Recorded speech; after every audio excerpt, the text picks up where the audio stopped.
Hi, welcome back to Politodoxy. I am your host, Aaron Friedman. You guys know how horrible our election system is set up, with millions or even billions of dollars being spent on every election cycle for so many races, so many places, so many corporations buying off politicians, foreign interests, foreign countries. And overall, it's a complete mess. And there are a lot of ideas of what we can do to fix this problem. And I would like to put out some of my own ideas, and this will make me utterly unelectable ever. I will never be able to run for any election. And that's kind of the point here, actually. You know, I jokingly say that I have to make myself as racist as I can just to make sure that I never ever become a politician. So I'm utterly unelectable. So I never can sell my soul to the devil. So this is what I've been thinking about these elections.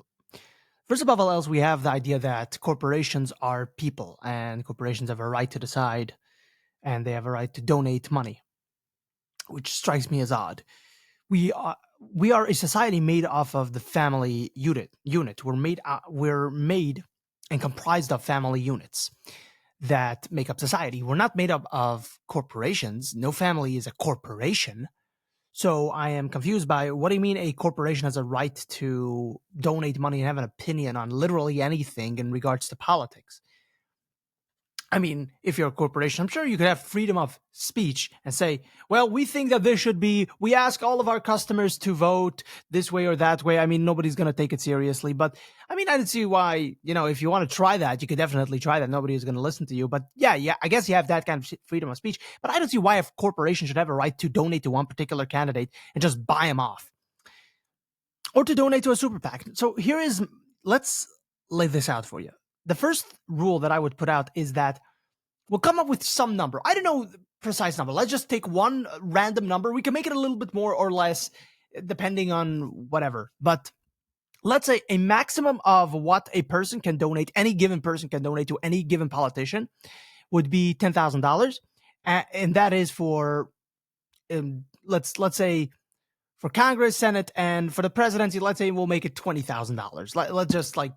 Let's go a little crazy here. $20,000 for the presidency. For the other ones, $10,000 for local elections. We'll make it even less since you don't have to spend that much money, et cetera, et cetera. All right. So why do we need a minimum amount? And why would we not allow any super PACs to donate? Very simple. Here's my thesis on this.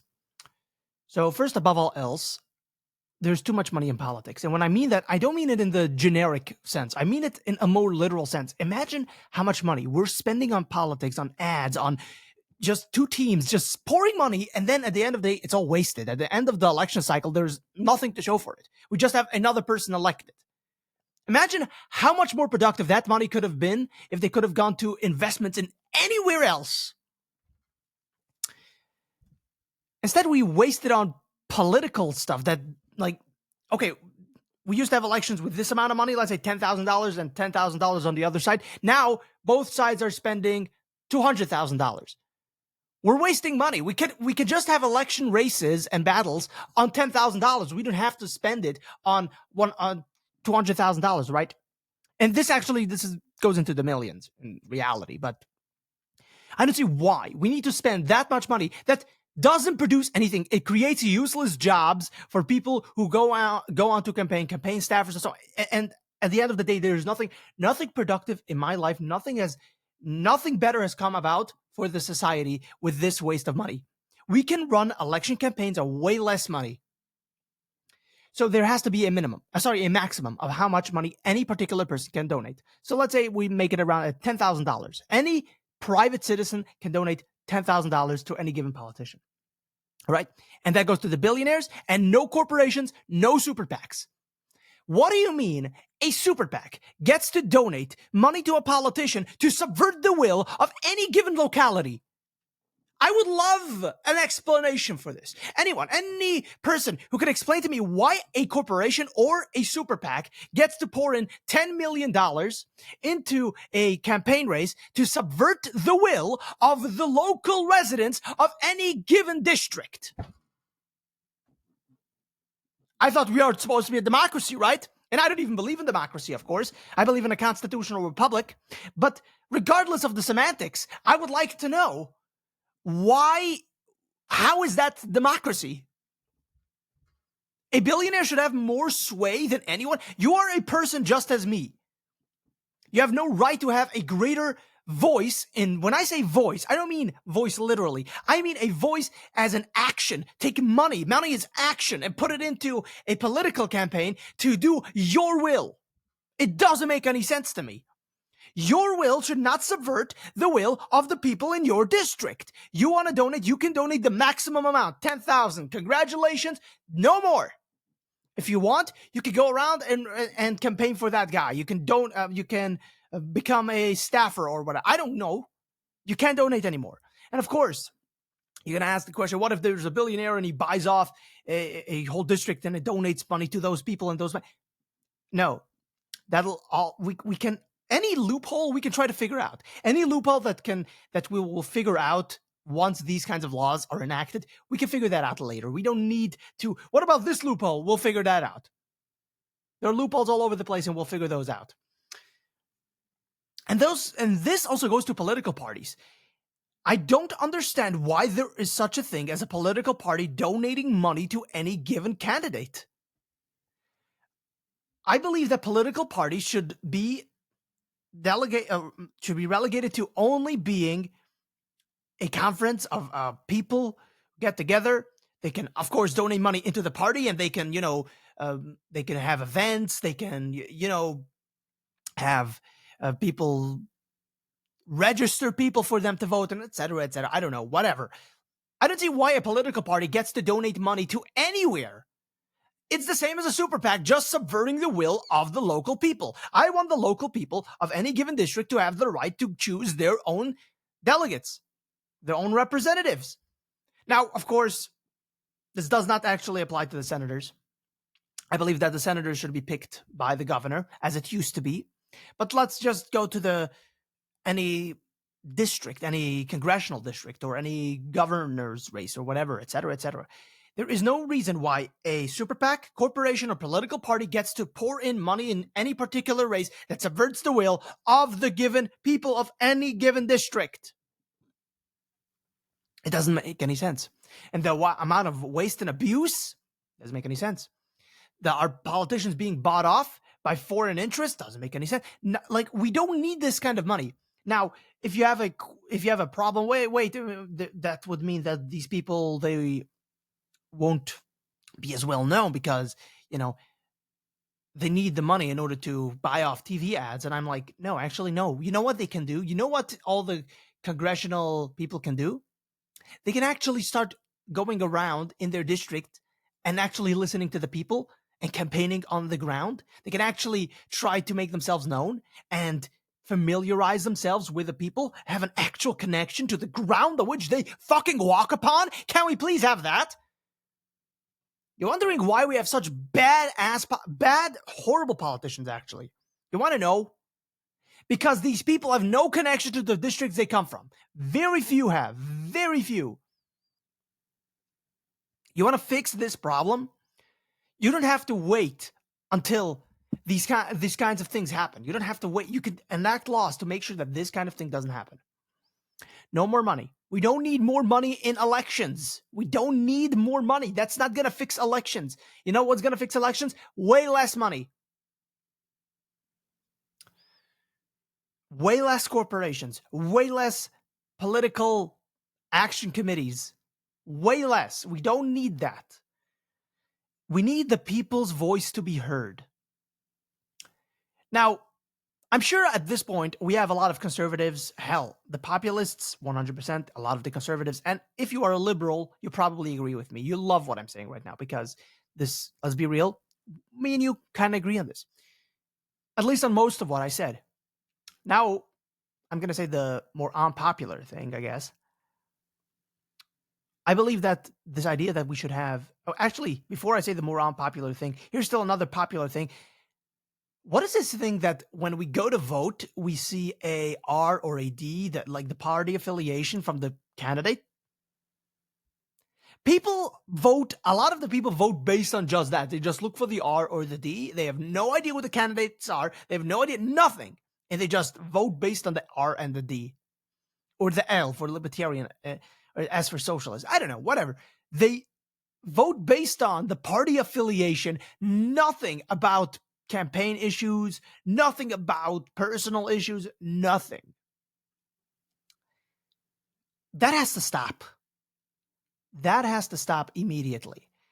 There should not be a party affiliation next to any political candidate on the ballot. The ballot should not tell you who is what. It should tell you this is the person, Mr. Joe.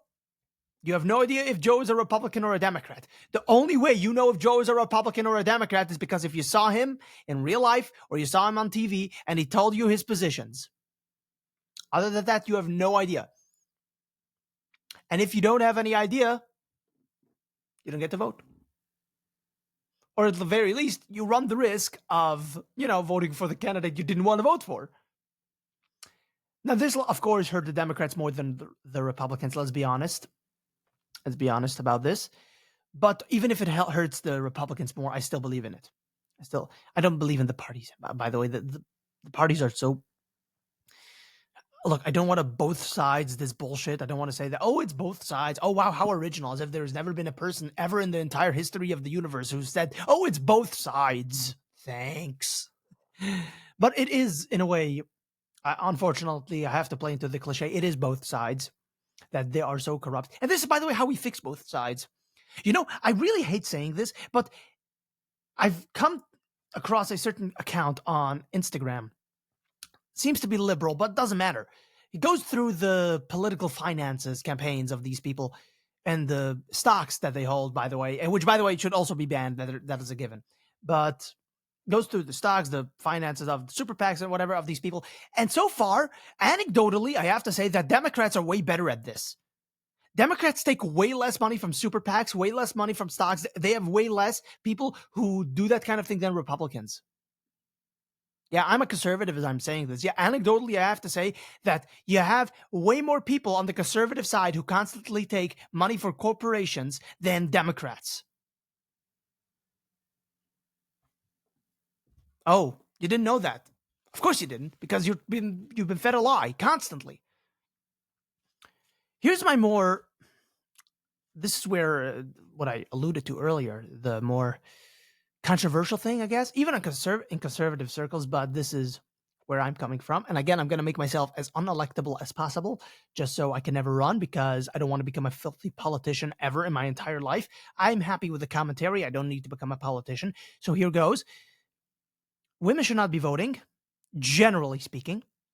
There should be certain instances that women should be voting. Now, why do I say that? Very simple.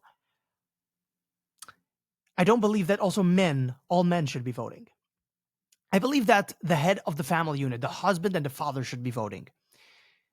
And of course, this should be a family discussion. This shouldn't be just, the father gets to dominate. No, the father gets to lead, as, that is how it has been set up. The father gets to lead, and he talks with his wife to talk what is the best solution, what is the best course of action for the family, not just what is my vote, what is my wife's vote. No, wife and husband should not be voting against each other, nor should they be voting together with each other. That's a should. As long as the setup is set up the way it is, people should be voting in order to win, right? We're Machiavellians, right? We want to win in order to instill this kind of new governance and societal norms. But until that happens, what I would like to see is husbands get to vote. They are the head of the family. They talk with their wife. They decide what is best for the family, not what their individual choice is, but it's as I say, individual collective. It's headed by an individual, the father, and it's a collective of people. So for the communists to say that the collective is the most important, and then you have the hyper-individualists on the right to say, no, it's the individual that is the most important. Actually, it's both. It's an individual collective that is most important, and that is the family unit, the nuclear family. That is the fundamental building block of every society that has ever existed in the history of the world, but yet we have abandoned it without looking back twice, and that's crazy to me. So, yeah. I probably made a lot of enemies right now that I don't think that most people. But again, I don't think most people should be voting because because voting is not a welfare program for people to decide how the government is structured. It's not meant. The government structure is not meant for everyone to decide.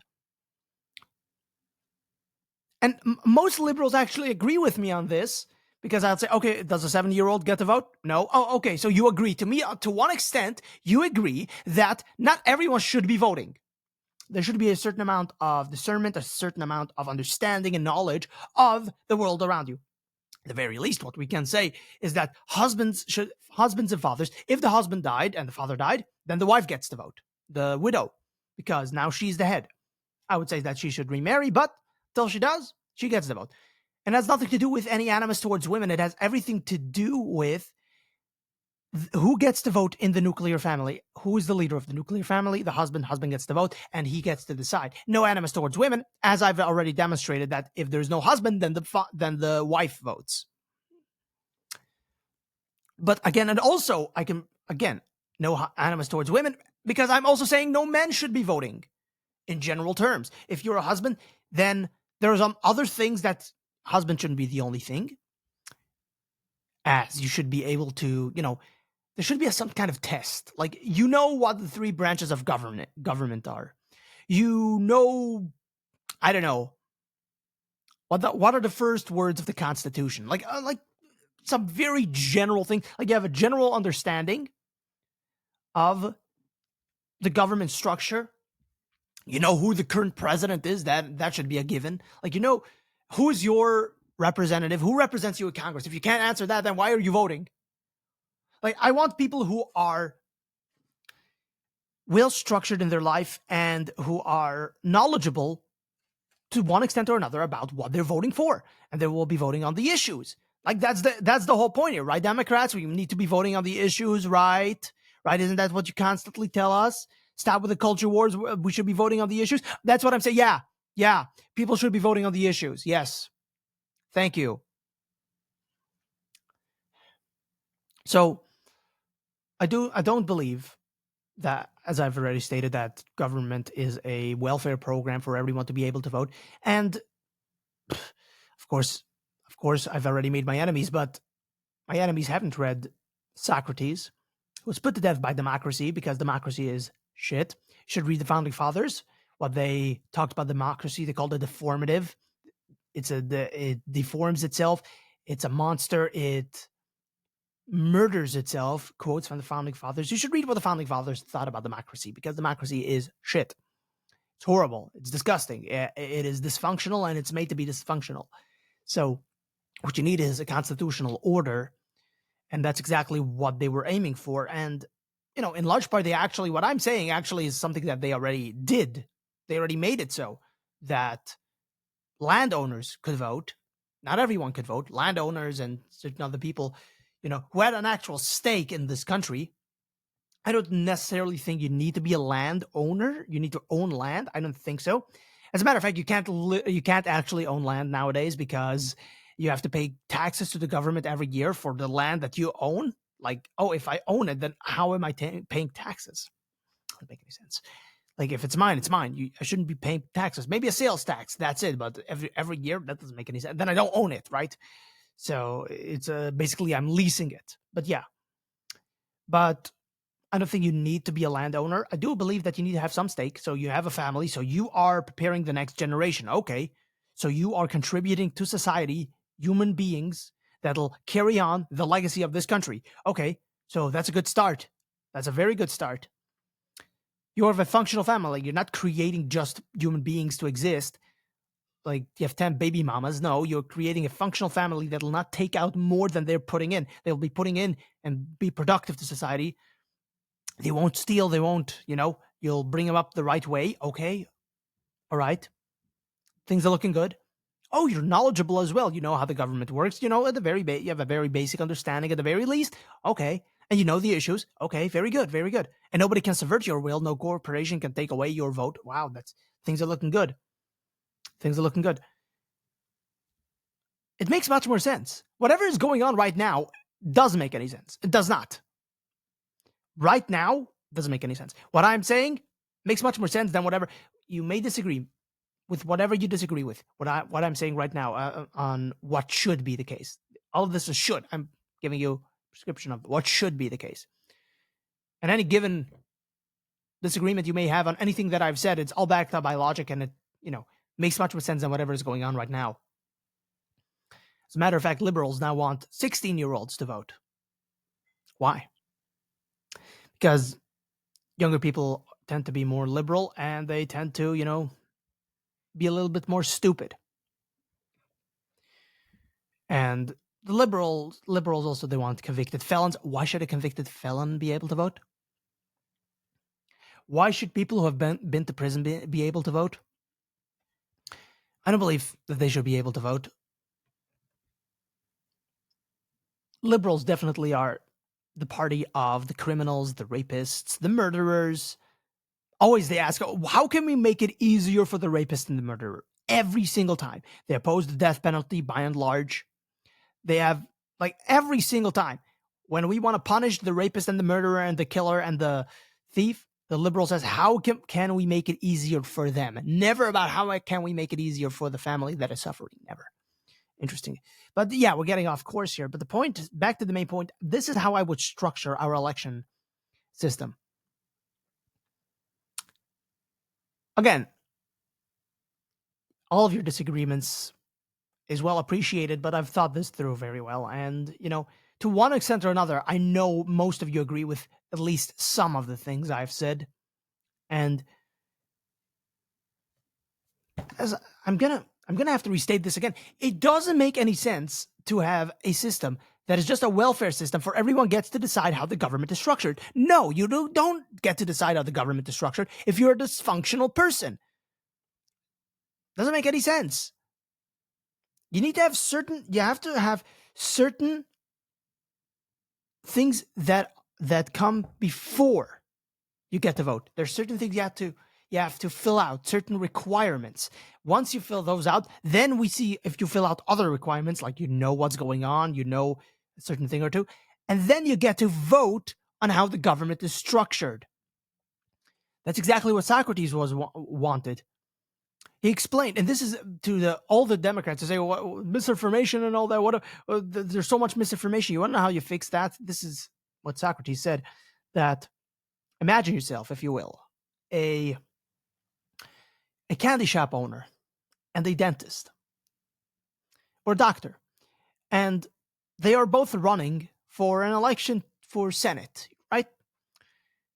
Now, the candy shop owner says that, hey, I give you all wonderful, amazing things. I give you candy. I give you sweets. I make you happy. I give you food.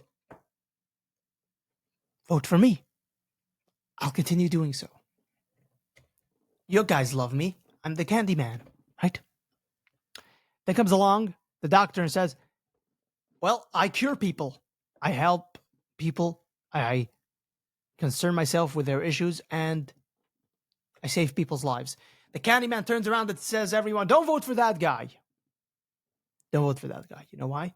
Because that guy, the doctor, he brings you pain. He does surgery. He cuts you open. Sometimes people die. He is an agent of death, etc., etc. That is the danger of, I forget the name, I forget the word. But that is the danger of a demagogue. That's the one. Of the demagogue. The candy man is the demagogue. And if you don't have a populace that can look beyond he gives me sweets and the other one cuts me open, can look beyond that and say, he cuts me open in order to remove the tumor. Meanwhile, the candy man who gives me sweets gives me cavities also.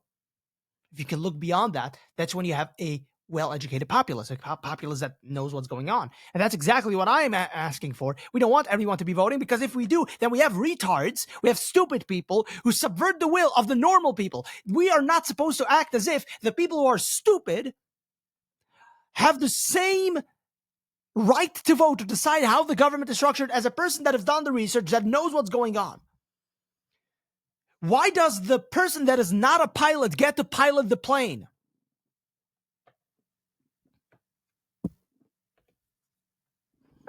Doesn't make any sense, right? We don't have to be elitist about this, that, only we get to vote. We don't have to be elitist, but we have to exclude certain people and say, you're not meant to vote. You're not married. You're a man, but you're not married. You're not going to be voting. If you create the next generation, now you can vote. If you know what's going on, now you can vote. If you're head of the household, now you can vote. But any other reason, you're not doing any of these things. You're just a pothead, and you have no idea what politics is. And you just heard, oh, well, this guy's going to give me more free shit from the government that is going to tax other people. Oh, wow, I got to vote for this guy. No. Why do you get a right to decide how the government is structured the same as me? A much more productive person, a much more willing person, a much more functional and charitable person. Why should that person have the same right to decide how the government is structured as I?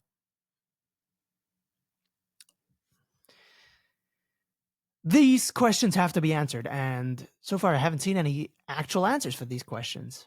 Imagine that. But that's all for now. Of course, there are more things that we can talk about, much more things that we can add and include into the conversation, and even strengthen my arguments tenfold with a whole bunch of other arguments to explain everything. And we can add on a whole bunch of other policies. But this is just for now what I've thought about. So, yeah. Anyway, that's all, guys. Thank you very much for listening. If you want to reach out to me, you can reach out to me on Facebook at Politodoxy, also on Facebook at Aaron Friedman, also on Instagram, Aaron Friedman, as well as Politodoxy on Instagram, as well as Politodoxy Uncensored on Instagram. Choose your lane, whatever you want. You can email me at politodoxy@gmail.com, and I am still banned from Twitter. Thank you, Elon Musk. Anyway, that's all, and remember, my fellow radicals, stay political.